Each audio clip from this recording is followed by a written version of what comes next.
let the magic happen. Any questions? All right, I have a theoretical one. Okay. So, are gravitrons like, What test number is it? What chapters are they on again? The test? Yes. Oh, the one that, the, I'm making it Friday. test chapters 2 and 3. Okay, and it's like test like 2, That's 1A. 1A, okay. Yeah, the next test that is, 2B or 1B? yeah, test 1B, which comes up on the 21st, is chapters 4, 5, 6. Gotcha. All right. Thank you. Yep. So are they like, it's like, that is sort of, are they classified as energy?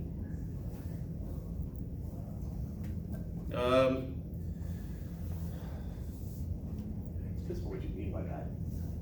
I would not, I picture them as particles, but when you start getting into the elementary particles, physicists often do mass in terms of energy, the whole E equals mc squared, and so they talk about the mass and the energy almost interchangeably. So I would say it has energy, I would not say it is energy, but this might be a semantics thing. Okay, because I was just wondering, like, if that was like that can't be an infinite energy source. That can't be what? Like, surely that's not an infinite energy source. Right? Oh. Well, first we have to actually find one. Yeah.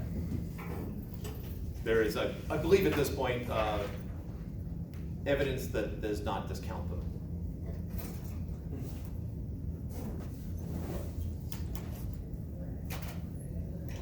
I don't know if we'll get there in my lifetime. Yeah, I'd like to think at some point in your lifetime they'll figure it out, but the last I looked, gravitons was still highly believed, but not quite found yet.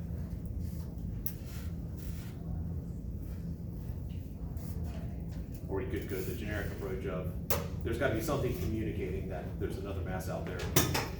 Let's call it a graviton. So it is that something, whatever it happens to be.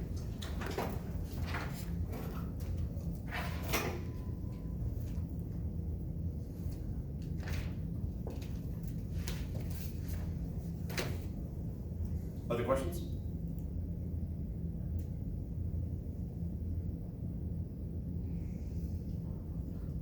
Okay, we were solving this problem, we got it that far, and then we established, what was the initial height? What did we settle with?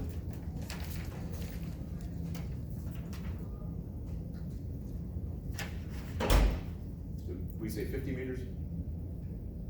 We said 50, but I don't know if you said in the calculations if like something to do with 40, like just change the height to 40. Okay, so I will say if that's 50 meters, we're establishing the ground as our reference, therefore the final height would be 10 meters. Right. If we want to make this our reference, then that would be 0 meters, and this would be 40 meters. The key thing is that the difference in the height is the same. And two classes both have covered this, and so I apologize if I've said this already and you know it, and it was the other class I needed to say it too. When you're dealing with vectors, you establish a positive direction and then live with that. Here, we're not dealing with vectors. These are all scalars. However, the farther you are from the gravitational source, the Earth, the higher the height is. So I can't, if I establish down as positive, and I can do that, this is still going to be 40 meters larger than that is. So if that's 0, that's 40. If that's 10, that's 50. If that's negative 20, that's 20. So higher up is a larger height.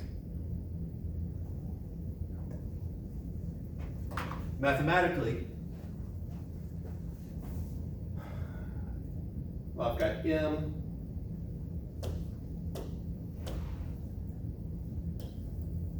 MGH initial is equal to 1/2 MV final squared plus MGH final.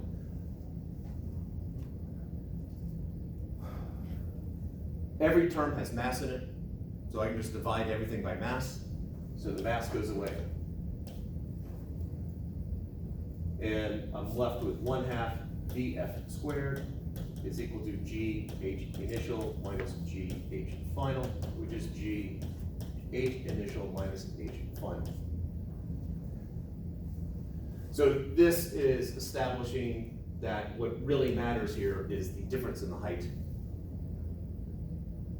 So that's one of the reasons, and the constant also allows us to do that, but this is one of the reasons why it really doesn't matter where you say H is equal to 0, you establish it and live with it.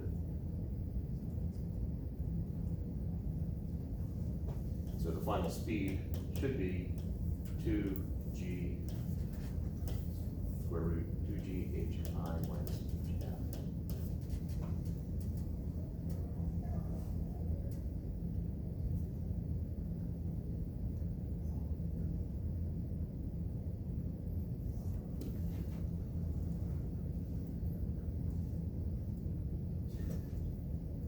If I just, questions up to here? I'm going to drop back just a bit to connect it with something else we've done.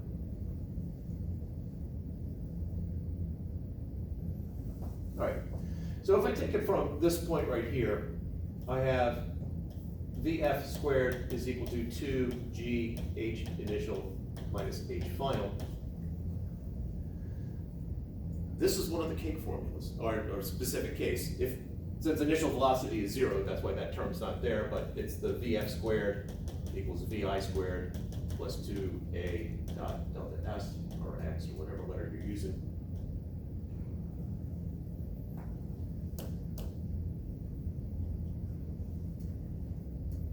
So our conservation of energy equation in this particular case really falls along this line right here. If initial velocity were not 0, then we would have had the VI squared plus that in it. However, the conservation of energy, far more useful. Or versatile, but yeah, we'll go with useful also. Questions up to here? Then let's bring closure to it and actually come up with an answer. So this is the square root of 2 times 9.8 times 40, which is the square root of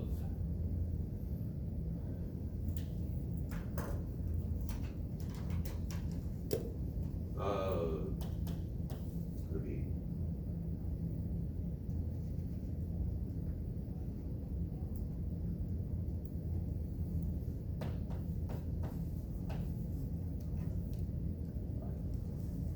I'm just throwing numbers down here.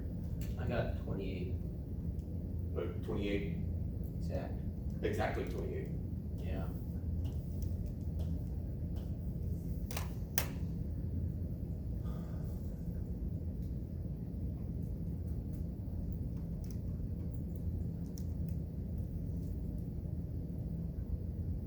Okay. The fact that it's closer to 30 than 20 makes sense. Units?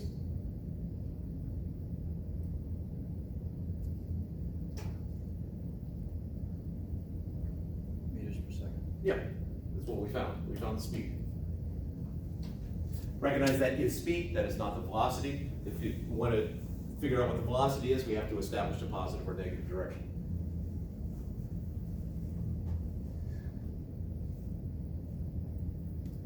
Questions now?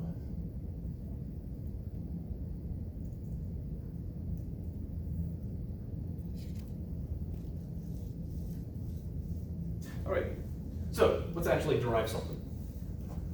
See if I can do it without getting a minus sign in the wrong spot. So we have some initial height, some final height. We established last time that we have this force of weight acting down on the mass. And I'm gonna start with the work energy formula. I know that the conservative work is equal to the negative change in potential energy. This is one of the 3 work energy relationships, which I think we covered. I'm supposed to have did it in the other class. Yeah, we go. Okay. Work, I know, is force times displacement. The conservative force, more specifically, is equal to the negative U final minus U initial. Now, the force we have is weight. It is conservative. So I have weight times the, let's see, so weight is down, and so, trying to think from a notation point of view. Well, it's a dot product. I know that the conservative force is acting downwards. I know the displacement is downwards. So the force and the displacement are in the exact same direction. And so the dot product would just be the magnitude of the force times the magnitude of the displacement. So this is going to be the weight times HI minus HF. Because I know HI is bigger than HF, so I know that the distance traveled is going to be in that form. So weight is equal to mg, HI minus HF. And then we distribute mg HI plus the minus mg HF equals, well, I got the negative of this, so that would become negative UF plus UI, or UI minus UF. So starting with the work energy relationship with conservative work, just for an object falling, we're left with this. That should be a minus there. So the question is, what is a formula for U, for this capital U, that would make this a true statement?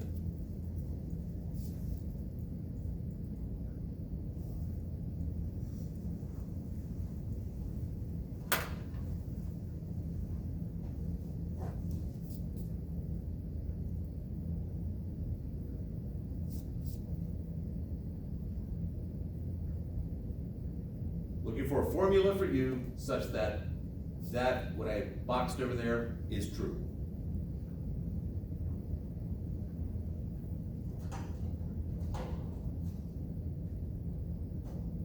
Looking at the parallels.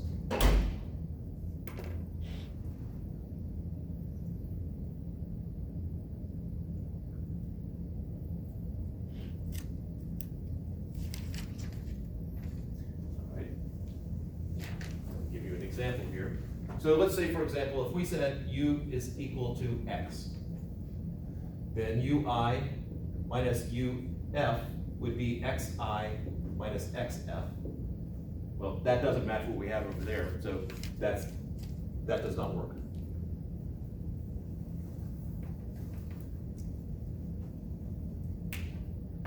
Oh, MGH.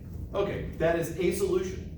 So if U equals MGH, then UI minus UF would be MGHI minus MGHF. Hey, that matches. So that works. What is another equation that would also work? Or another formula for U that would also work? And just to give you an idea, there are an infinite number of correct answers.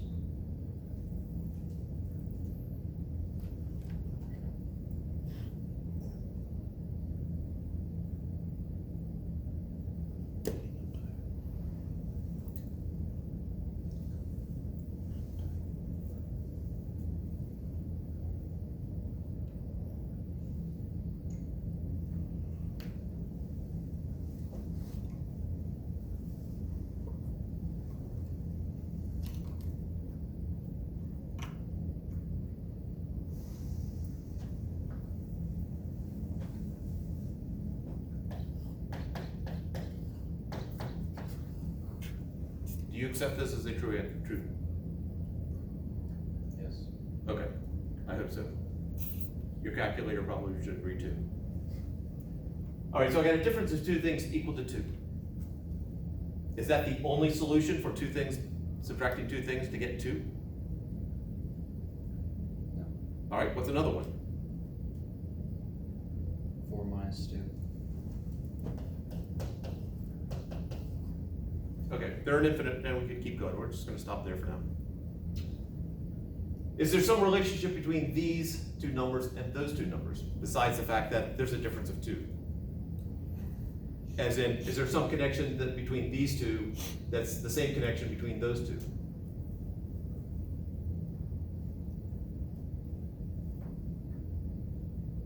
They're integers. That is true. Let's look for something a little bit more specific.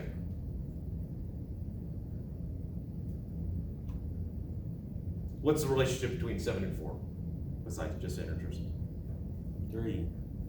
And between 5 and 2? 3. Wow, it's the same number.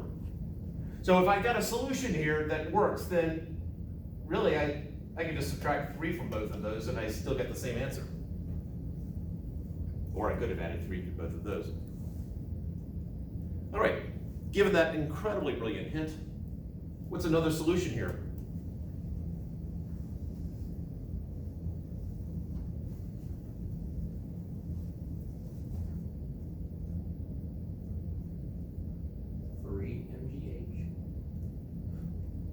Three MGH, you said? Yeah, like 3 times GH. All right, so let's try that one out. So if I have 3, so U initial minus U final would be 3 MGH initial minus 3 MGH final. That is not the same as what we have there. Matter of fact, it's 3 times what we have.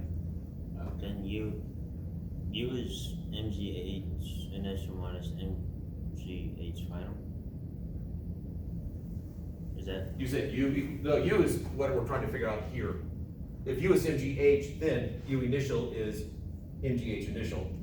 U final is MGH final. Oh. So what I'm asking now is, what's another formula that also would satisfy this?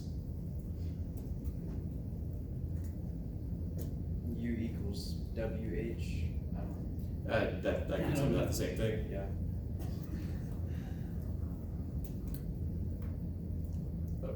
You had the look of that you knew. I don't get it. I'm not there yet. I don't want to spoil it. But it's a small but crucial point. How do you get from 7 to 4? Subtract 3. How do you get from 5 to 2? Subtract 3. So what we could do over there so we get the same difference? Subtract 3. Oh, okay. So let's check that out. So if U is MGH minus 3, so U initial minus U final would be MGH initial minus 3 minus MGH final minus 3, which is MGH initial minus 3 minus MGH final plus 3. The 3's cancel out, and I'm left with MGH initial minus MGH final. Hey, that's what we're trying to shoot for. What's another one that would have worked? There's 2. Yeah. So when I present the formula, when I presented it the other day, I said the formula is MGH Plus C. plus some constant.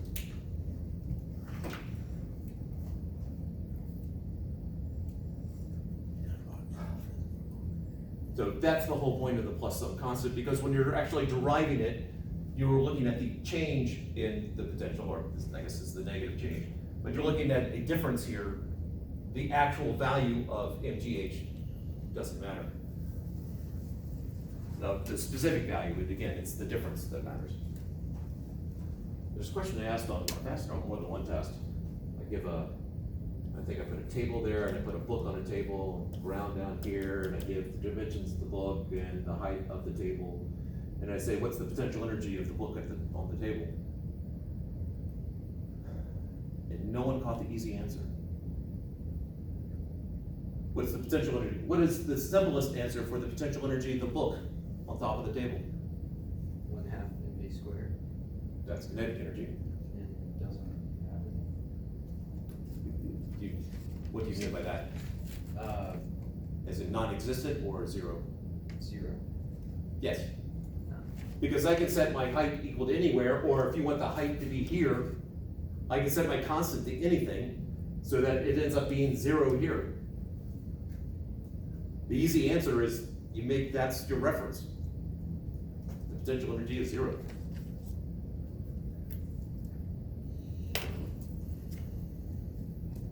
And then there was another question where a more complex looking formula, but I could also have the ground here, stick a 20 kilogram mass there, put it 10 meters above the ground, assume we're on Earth 2. And if I ask what's the potential energy, most students, although not the simplest way of doing it, most students would say, well, it's 10 times 10 times 20, or 2,000 joules of energy. I could also say, well, I set up the situation and I'd say, well, the potential energy of this box is 500 joules. How? And it's just a matter of establishing where either where height is equal to 0 or what the constant is. The reference doesn't always have to be from the surface of the Earth.